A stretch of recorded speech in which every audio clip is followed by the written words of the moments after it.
We have learned how to deduce the genotype of a certain individual, using a pedigree showing the inheritance of an autosomal characteristic.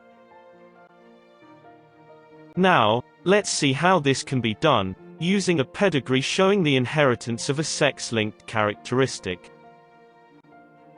Take this pedigree showing the inheritance of red-green color blindness in a family as an example. How can we deduce the genotype of individual 4? Let capital letter B represent the allele for normal color vision, and small letter b represent the allele for red-green color blindness. First, we can deduce genotypes of individuals from their phenotypes. As males have only one X chromosome, the allele on the X chromosome must be expressed.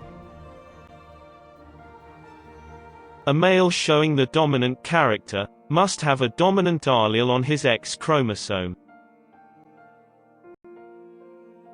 And a male showing the recessive character must have a recessive allele on his X chromosome.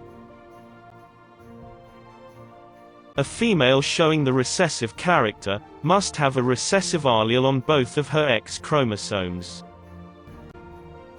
A female showing the dominant character must have a dominant allele on at least one of her X chromosomes.